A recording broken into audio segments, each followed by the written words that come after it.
Welcome back friends to the GS platform YouTube channel. दोस्तों आज है 19 अप्रैल और 19 अप्रैल की करंट अफेयर में जितने भी इंपॉर्टेंट क्वेश्चन बनेंगे इस वीडियो में हम लोग देखेंगे। और अगर आप इस चैनल पर नए हैं तो चैनल को इस तरह से सब्सक्राइब कर लीजिए और पास वाले बेल आइकन को प्रेस कर दीजिए जिससे आपको नई वीडियो का नोटिफिकेशन मिलता रहे। और अगर आप आज की वीडियो की पीडीएफ को डाउनलोड करना चाहते हैं तो इस वीडियो के डिस्क्रिप्शन बॉक्स में जाइए और वहाँ पर पीडीएफ लिंक पर क्लिक करके उसको डाउनलोड कर सकते हैं। आप इस पीडीएफ को हमारे टेलीग्राम ग्रुप से भी डाउनलोड कर सकते हैं जिसकी लिंक वीडियो की डिस्क्रिप्शन बॉक्स में दी गई है। और वीडियो की लास्ट में आपसे एक करंट अफेयर की क्विज का क्वेश्चन पूछा जाएगा जिसका आंसर आपको कमेंट बॉक्स में देना होगा। तो चलिए शुरू करते हैं आज की वीडियो। तो आज की वीडियो का पहला क्वेश्चन है, नेपाल ने अपना पहला उपग्रह किस देश से लॉन्च किया है? तो यहाँ पर जो ऑप्शन है इनमें जो राइट आंसर है यूएसए, ऑप्शन डी सही होगा। तो नेपाल ने सफलतापूर्वक अपना पहला उपग्रह नेपाली सैट 1 अंतरिक्ष में प्रक्षेपित किया है।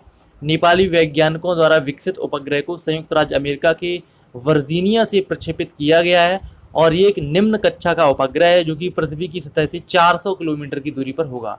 और ये दो नेपाली वैज्ञानिक आभा मास्की और हरिराम श्रेष्ठ जो कि वर्तमान में जापानी क्यूशु प्रौद्योगिकी संस्थान में अध्ययन कर रहे हैं, उन्होंने अपने संस्थान के बर्ड्स परियोजना के तहत इस उपग्रह को विकसित किया है। यहाँ पर देखिए नेपाल की बात की गई है तो मैं आपको बता दूं कि नेपाल की जो राजधानी है वो है काठमांडू। वहाँ के जो प्रधानमंत्री हैं वो है केपी शर्मा ओली और वहाँ की जो मुद्रा है वो है नेपाली रुपया। राइट, तो आपका फर्स्ट क्वेश्चन कंप्लीट हुआ। नेक्स्ट क्वेश्चन देखते हैं, question number second.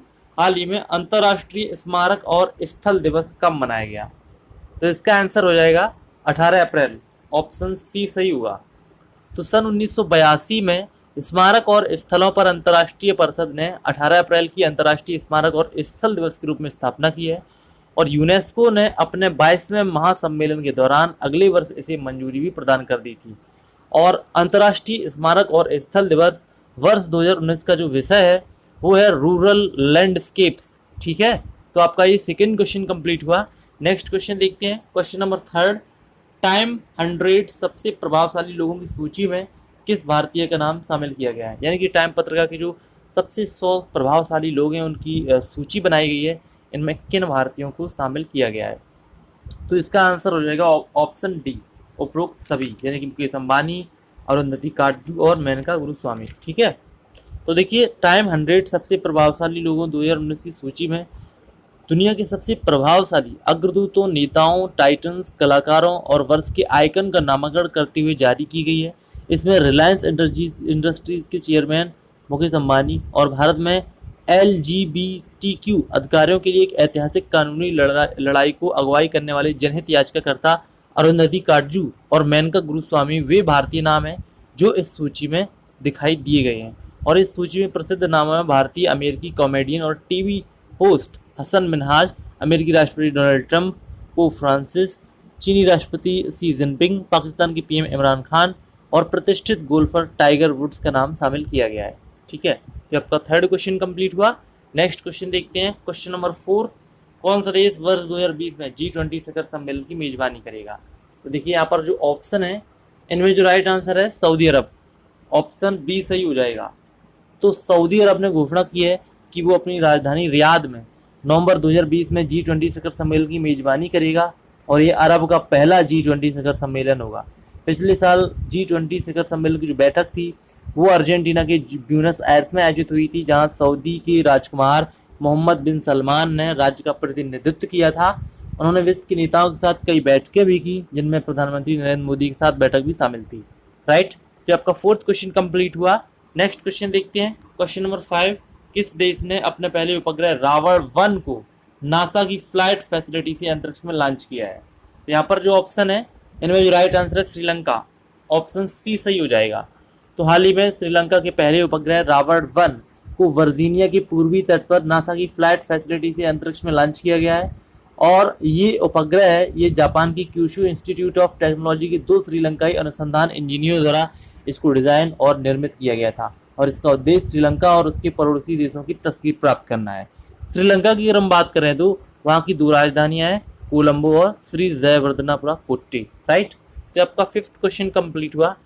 Next question देखते हैं, क्वेश्चन नंबर 6। दूसरा marshal Arjan Singh memorial international hockey tournament 2019 कहाँ शुरू हुआ है? तो इसका आंसर हो जाएगा चंडीगढ़, ऑप्शन सी सही होगा। तो देखिए air marshal sports control board द्वारा astroturf hockey ground 3 base repair depot air force Chandigarh में 16 अप्रैल से 25 अप्रैल 2019 तक दूसरी marshal Arjan Singh memorial international hockey tournament का आयोजन किया जा रहा है। और इस हॉकी टूर्नामेंट का आयोजन एक श्रद्धांजलि के रूप में किया जा रहा है। मैं आपको बता दूं कि राष्ट्र के प्रति उनके सम्मान के प्रति आभार व्यक्त करने का ये तरीका है, ठीक है। और उद्घाटन समारोह 16 अप्रैल 2019 को एस्ट्रोटर्फ हॉकी ग्राउंड 3 में आयोजित किया गया था, राइट। तो आप ध्यान रखेंगे ये चंडीगढ़ में शुरू हुआ है, तो ऑप्शन सी सही होगा। नेक्स्ट क्वेश्चन देखते हैं, क्वेश्चन नंबर 7, किसके द्वारा लिखी गई पुस्तक where will man take us का विमोचन किया गया? तो इसका आंसर हो जाएगा अतुल जालान, ऑप्शन सी सही होगा। तो उद्यमी, प्रौद्योगिकीविद और विज्ञान कथाकार अतुल जालान ने अपनी नई पुस्तक का विमोचन किया है, जिसका शीर्षक है where will man take us, a bold story of the man technology in creating. इसे पेंगुइन रैंडम हाउस बुक द्वारा प्रकाशित किया गया है। और मंथन सिस्टम के सीईओ अतुल जालान द्वारा लिखी गई इस पुस्तक के बारे में मानव जाति के तत्काल व्यवसाय के बारे में बात की गई है, ठीक है। नेक्स्ट क्वेश्चन देखते हैं, क्वेश्चन नंबर 8, कितने प्रतिष्ठित वैज्ञानिक रॉयल सोसाइटी की फेलो चुने गए हैं? यहाँ पर जो ऑप्शन है इनमें जो राइट आंसर है 51, ऑप्शन बी सही होगा। तो 51 प्रतिष्ठित वैज्ञानिक रॉयल सोसाइटी के फेलो बन गए हैं। साथ ही 10 नए विदेशी सदस्य और विज्ञान के क्षेत्र में असाधारण योगदान के लिए मानद फेलो चुने गए हैं।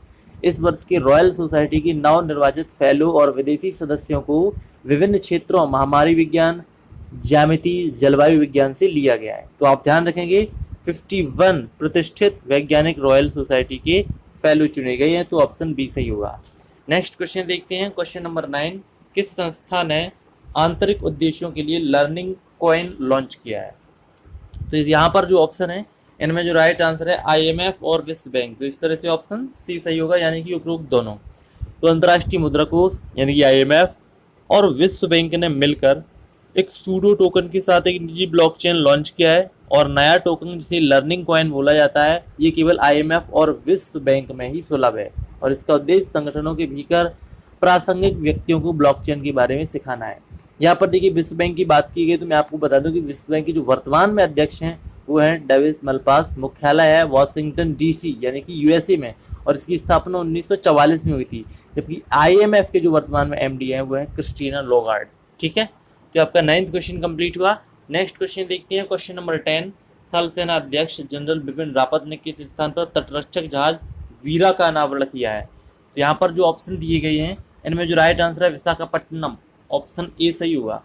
तो थल सेनाध्यक्ष जनरल बिपिन रावत ने आंध्र प्रदेश के विशाखापट्टनम में डॉकयार्ड के नेवल जेट्टी में आयोजित एक समारोह में भारतीय तटरक्षक जहाज वीरा का अनावरण किया है।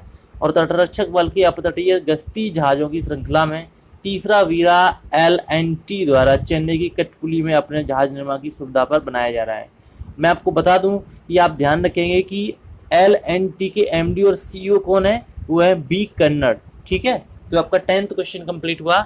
नेक्स्ट क्वेश्चन देखते हैं, क्वेश्चन नंबर 11, हाल ही में किस बैंक ने क्लेट मॉडल बैंक 2019 का पुरस्कार जीता है? तो यहाँ पर जो ऑप्शन है इनमें जो राइट आंसर है Fincare small finance bank, option C सही होगा। तो Fincare small finance bank SFB को redesigning latching to reach small business के लिए वित्तीय समावेशन की श्रेणी में प्रतिष्ठित क्लेट मॉडल बैंक 2019 पुरस्कार से सम्मानित किया गया है। और ये जो पुरस्कार है वो LAP यानी कि लोन अगेंस्ट प्रॉपर्टी डीलाइट को मान्यता देता है, जो सूक्ष्म और लघु उद्यमों में लक्षित संपत्ति के खिलाफ ऋण की उपलब्धि और त्वरित निम्नांकन के लिए फिनकेयर SFB द्वारा डिजाइन किया गया है। यहाँ पर मैं आपको बता दूं कि श्री राजीव यादव ये फिनकेयर स्मॉल फाइनेंस बैंक के MD और CEO हैं, और इसी वर्ष 2017 में लॉन्च किया गया था, ठीक है। नेक्स्ट क्वेश्चन देखते हैं, क्वेश्चन नंबर 12, हाल ही में किसने अदानी एंटरप्राइजेज के CFO पद से इस्तीफा दे दिया है? इसका आंसर हो जाएगा राकेश सूर्यकांत, ऑप्शन ए सही होगा। तो अदानी एंटरप्राइजेज के CFO राकेश सूर्यकांत साय ने इस्तीफा दे दिया है। राकेश सूर्यकांत साय ने 16 अप्रैल 2019 से मुख्य वित्तीय अधिकारी CFO के रूप में अपना इस्तीफा दे दिया है।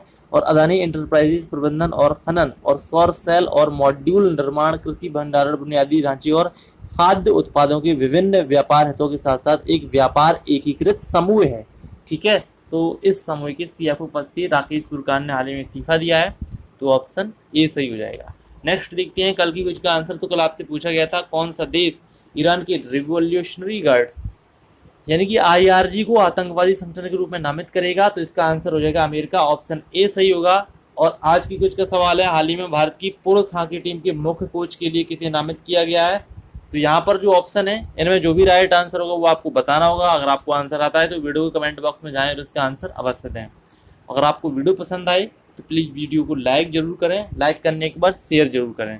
साथ ही साथ अगर आपने सभी PDF को एक साथ डाउनलोड करने के लिए टेलीग्राम ग्रुप को ज्वाइन नहीं किया है तो इसमें डिस्क्रिप्शन बॉक्स में लिंक दी गई है, उस पर क्लिक करके आप उसको ज्वाइन कर सकते हैं, जहाँ पर आपको सभी PDF एक साथ मिल जाएंगे। तो अगर आपने अभी तक पिछले माह की यानी कि मार्च की टॉप 50 करंट अफेयर का वीडियो नहीं देखा है तो एंड स्क्रीन में इसकी लिंक दी गई है, इस पर क्लिक करके आप इस वीडियो को ज़रूर देखिए। तो मिलते हैं नेक्स्ट वीडियो में, तब तक के लिए नमस्कार।